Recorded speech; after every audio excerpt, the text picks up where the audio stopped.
Welcome to the four ఐస్ TV ground report కార్యక్రమానికి స్వాగతం.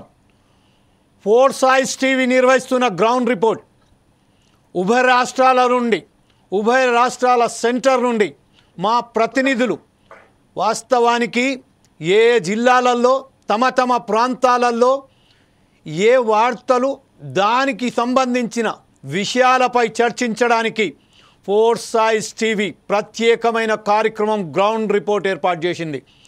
ఈ గ్రౌండ్ రిపోర్ట్ అసలు సారాంశం ఏంటంటే ఉభయ రాష్ట్రాలకు సంబంధించిన సమస్యలు, దాని పరిష్కారానికి మార్గం వెతుక్కుంటూ దాని సమస్యలను పరిష్కరించడానికి ప్రజాప్రతినిధులకు అలాగే ప్రభుత్వ ఉద్యోగస్తులకు సూచనలు సలహాలు ఇస్తూ ప్రజా సమస్యలను పరిష్కరించడానికి ప్రయత్నం చేసే భాగంలోనే గ్రౌండ్ రిపోర్ట్ కార్యక్రమాన్ని, మహోత్తరమైన కార్యక్రమాన్ని ఫోర్స్ ఐస్ టీవీ నిర్వహిస్తుంది.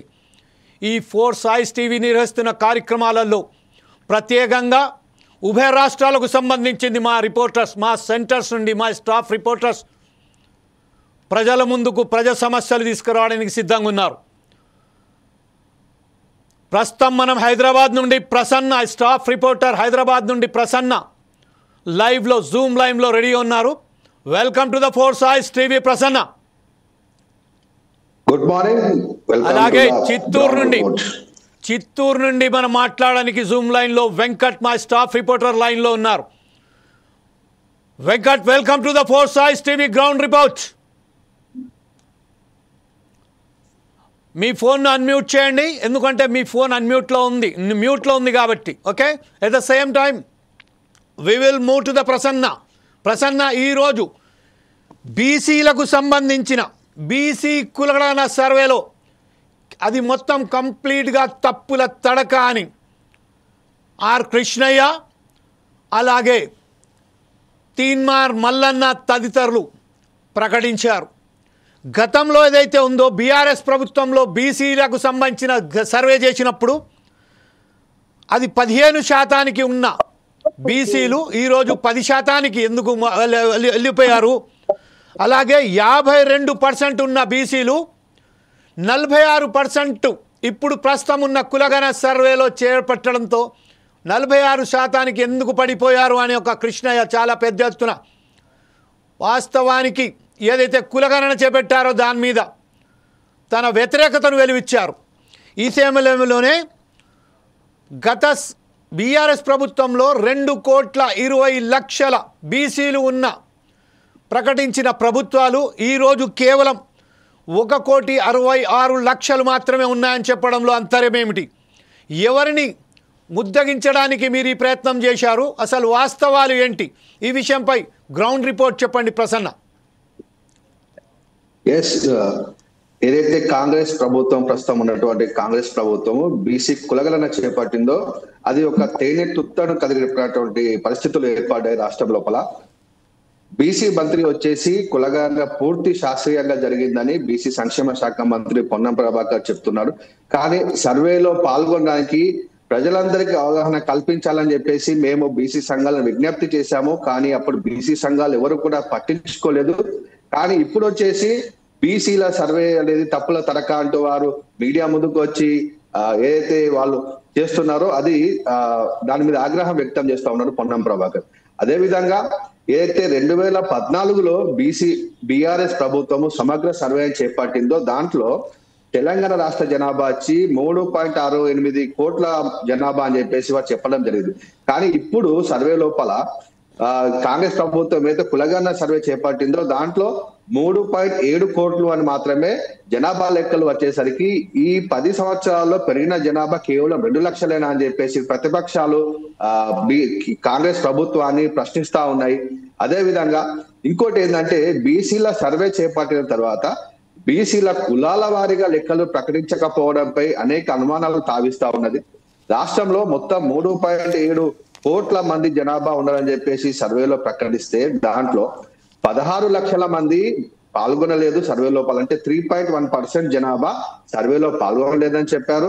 అదే విధంగా 3.54 కోట్ల మందిలో బీసీ జనాభా 46.25% అని.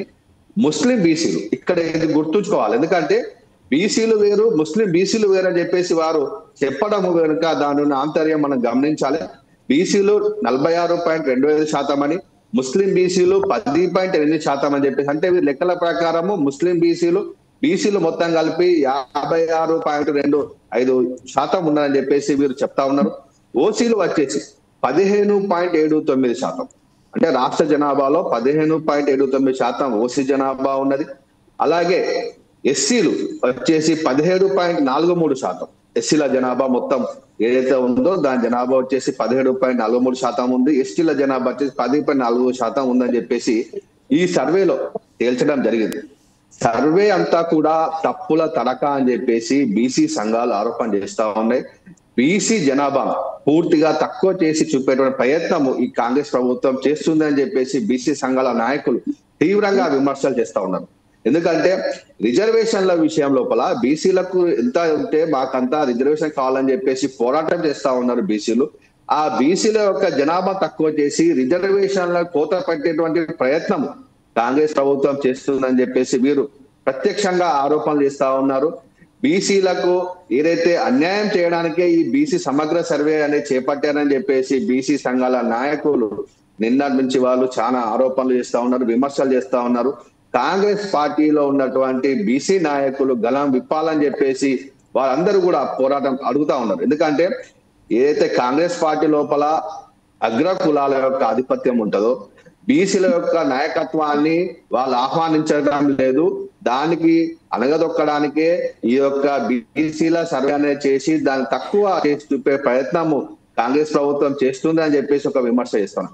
కానీ కాంగ్రెస్ పార్టీ మేము మాత్రం పూర్తిగా నిబద్ధతతోటి పూర్తిగా సర్వే చేయడం జరిగింది. ప్రతి ఇంటికి వెళ్ళి కులాలను అడగడం జరిగింది, వారి క్యాస్ట్ అడగడం జరిగింది అని చెప్పేసి ఏదైతే మంత్రి పత్రికా విలేకరుల సమావేశం నిర్వహించారో దాంతో తెలియజేయడం జరిగింది.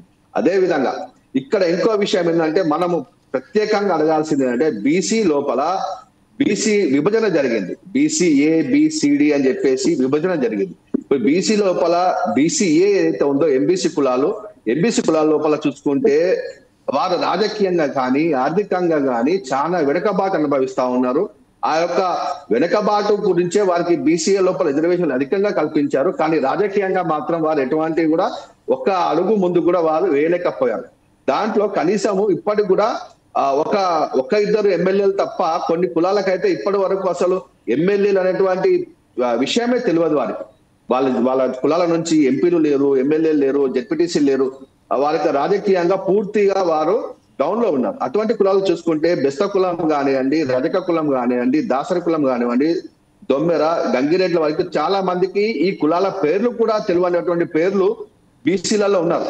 జంగము, జోగి, కాటిపాపల వాళ్ళు, పంబల వాళ్ళు, మేదర్ వాళ్ళు, నాయి బ్రాహ్మణులు, ఇలా పెద్దమ్మ వాళ్ళు, వీరముష్టి వాళ్ళు, వీరు కనీసము మొత్తము 57 కులాలు ఉన్నాయి. ఇప్పుడు రాష్ట్ర ప్రభుత్వం ఏదైతే కులగణన చేసిందో దాంట్లో రాజకీయ రిజర్వేషన్ లో ఈ యొక్క విభజన BCAకు కూడా ఇవ్వాలి అనేది వారు ప్రత్యేకంగా డిమాండ్ చేస్తా ఉన్నారు. ఈ కులాల నుంచి 57 కులాలకు అన్యాయం చేయడానికే బీసీ రిజర్వేషన్ చేసి. ఎందుకంటే BCD లోపల చూసుకుంటే యాదవ కులము, తర్వాత ముదిరాజ్ కులము, తర్వాత గౌడ్స్ కానివ్వండి, తర్వాత మున్నూరు కాపు కానివ్వండి, ఉప్పర కులము, సగర కులం, అయితే ఉన్నత జాతి కులాలు BC లోపల ఉన్నాయో ఈ BC రిజర్వేషన్ వల్ల మొత్తం వారే తీసుకోపోతారని చెప్పేసి వారు ఎంబీసీ కులాలు అడుగుతా ఉన్నారు. ఓకే ప్రసన్న, ఇప్పుడు ప్రస్తుతం ఏదైతే ఉన్నదో మనకు సంబంధించిన పంచాయతీ ఎలక్షన్ రానున్నాయి, గ్రామీణ ప్రాంతాలలో మనకు ఎన్నికలు రాబోతున్నాయి. ఈ విషయంలో నిన్న రేవంత్ రెడ్డి మాట్లాడుతూ అనేక మంత్రులు మాట్లాడుతూ వచ్చే నెలలో అంటే మార్చిలో ఎలక్షన్స్కు సంబంధించిన షెడ్యూల్ ప్రకటించే అవకాశం కూడా ఉంది. ఈ నేపథ్యంలోనే కావాలనే కొంతమంది బీసీ నాయకులు దీన్ని రెచ్చగొట్టి ప్రజాదరణ పొందడానికి ప్రయత్నం చేస్తున్నారు. సరి అయిన ఏదే కులగణన జరిగిందో బీసీ కులగణన జరిగిందో ప్రతి గడపకు మేము సర్వే చేశాము, కొన్ని చోట్ల మనం సర్వే చేయలేకపోయాము, అది వాస్తవమే, కానీ అది కేవలం 3% మాత్రమే అని చెప్తున్నారు. అదే నేపథ్యంలో ప్రస్తుతం ఏదైతే ఉన్నదో బీసీల సంఖ్య గ్రామీణ ప్రాంతాలలో 60%, అర్బన్ ప్రాంతాలలో 40% ఉన్నదని ఈ కులగణనలకు సంబంధించిన ఎవరైతే బీసీ కృష్ణయ్య కానివ్వండి, లేకపోతే తీర్మాన్ మల్లన్న కానివ్వండి, ఇలాగే మన చిరంజీవులు కానివ్వండి, ఈ విషయంలో చాలా గట్టిగా చెప్పారు. కాకపోతే కేవలం వచ్చే ఎన్నికలను దృష్ట్యా ఇంత రచ్చరచ్చ చేస్తున్నారని వీళ్ళు ఆరోపిస్తున్నారు ఇప్పుడు ఉన్న పాలక మండలి వర్గాలు. దీనికి సంబంధించి బీఆర్ఎస్ వర్గాలు కూడా ఇప్పటి వరకు అయితే నోరు విప్పలేదు. కాకపోతే ఈ విషయంపై గ్రౌండ్ రిపోర్ట్గా ఇది వీళ్ళు చెప్తున్నట్టుగానే వచ్చే ఎన్నికలలో తనకు తాను నిలబెట్టుకోవడానికే ఒక బీజేపీ తాని మిత్రపక్షాలు ఏదైతే పన్నిన కుట్రగా భావిస్తున్నారు. ఈ విషయంపై మీరేమంటారు? ఏదైతే ఇప్పుడు రానున్నటువంటి లోకల్ బాడీస్ ఎలక్షన్స్ ఉన్నాయో అక్కడ గ్రామ స్థాయి లోపల ఈ బీసీ కులాలు అనేటి వారు గ్రామ స్థాయిలో ప్రకటించాలని చెప్పేసి వారు అంటా ఉన్నారు. ఏ గ్రామంలో ఎంతమంది బీసీలు ఉన్నారు అనేది ప్రకటిస్తే దానికి అప్పుడు ఏదైతే సర్వే చేశారో దాంట్లో నిబద్ధత కనబడుతుంది. అది చెప్పకుండా మీరు తప్పుల తరకగా ఉన్నటువంటి బీసీ కులగణన అనేది చేపట్టి ఈ రోజు అసెంబ్లీలో తీర్మానం చేరున్న కేబినెట్ సమావేశం అయ్యి ఈ బీసీ రిజర్వేషన్ల పైన అదే విధంగా ఎస్సీ యొక్క వర్గీకరణ పైన కేబినెట్ సమావేశం అయ్యి ఆమోదం తెలిపిన తర్వాత అసెంబ్లీలో దాన్ని ప్రవేశపెట్టి దాన్ని చట్టం చేసి కేంద్రానికి పంపనున్నారు. ఈ విషయం లోపల ఈ బీసీ సంఘాలు ఏవైతే ఉన్నాయో వారు దీన్ని ప్రశ్నిస్తా ఉన్నారు. మీరు ఏదైతే సర్వే చేశారో సర్వే తప్పుల తరకగా ఉంది. బీసీ జనాభా బీహార్ లో చూసుకుంటే 63.14% బీసీ జనాభా ఉంటే తెలంగాణలో ఎందుకు 46% ఉంది అని చెప్పేసి వారు ప్రశ్నిస్తా ఉన్నారు. వారు ప్రశ్నించిన దాంట్లో కరెక్టే ఉంది, వారి ప్రశ్న కరెక్టే ఉంది. ఈ కాంగ్రెస్ పార్టీ వారు కూడా దాన్ని తిప్పికొట్టడానికి ప్రయత్నం చేస్తా ఉన్నారు. కానీ కాంగ్రెస్ పార్టీ వారు చూసుకుంటే ఏదైతే ఈ బీసీ కులగణన అనేది అది లాభం చేరుస్తుందా లేకపోతే నష్టం చేస్తుందా అని చెప్పేసి వారు కూడా ఒక తర్జన భర్జన పడతా ఉన్నారు. ఎందుకంటే బీసీ కులాలు అనేటి దీంట్లో గౌరవ బీసీలో ఉన్నటువంటి అగ్ర కులాలకు లాభం చేకూర్చడానికే కాంగ్రెస్ పార్టీ ఈ బీసీ కులగణన అనేది తప్పుల తరకంగా చేసి బీసీ జనాభాను తక్కువ చూపెట్టేసి బీసీలలో ఉన్నటువంటి అగ్ర కులాలకు బీసీలలో కూడా పెద్ద కులాలు ఏవైతే ఆ కులాలకు న్యాయం చేయడానికి కాంగ్రెస్ పార్టీ ప్రయత్నిస్తా ఉన్నది. ఓట్ల రాజకీయం చేస్తా ఉన్నది. తక్కువ జనాభా ఉన్నటువంటి కులాలను వీరు అణగదొక్కేటువంటి ప్రయత్నము ఈ బీసీ కులగణన జరిగింది అని చెప్పేసి అంటాం. ఇంకో విషయం ఏంటంటే ఎస్సీల నుంచి ఎవరైతే క్రైస్తవంలో మారారో వారిని బీసీ బిగా పరిగణిస్తారు. మరి ఇప్పుడు రిజర్వేషన్ లోపల వాళ్ళకు కూడా మరి రిజర్వేషన్ ఇస్తారా అనేది ప్రశ్న తలెత్తా ఉన్నది. అదే విధంగా బీసీ ఈ లోపల అగ్ర కులాలు ఏవైతే నిరుపేదలు అని చెప్పేసి ఎకనామిక్ బ్యాక్ అని చెప్పేసి వాళ్ళు సర్టిఫికేట్ తీసుకుంటారో వాళ్ళు కూడా రాజకీయంగా ఈ రిజర్వేషన్ అనుభవిస్తారని చెప్పేసి భయాందోళనలో ప్రజలు ఒక కన్ఫ్యూజన్ లో ఉన్నారు. బీసీ సంఘాలు కానీ బీసీ ప్రజలు కానీ దీని మీద ప్రభుత్వం క్లారిటీ ఇవ్వాల్సిన అవసరం ఉందని మనం ఇంత చెప్పవచ్చు. రైట్, ఇదే ఈ ఎకనామికల్లీ వీకర్ సెక్షన్ కు ఒకవేళ కనుక ఇది వర్తిస్తే చాలా బీసీ కులాలకు అన్యాయం చేసేటట్టుగా ఉన్నదని భావిస్తూ బీసీ కులాలకు సంబంధించిన ఎవరైతే నాయకులు ఉన్నారో వాళ్ళు తన ఏమంటారు వ్యతిరేకత ప్రకటిస్తున్నారు. ఈ నేపథ్యంలో ఇంకొకసారి మనం మీ దగ్గరికి ఖచ్చితంగా వద్దాం.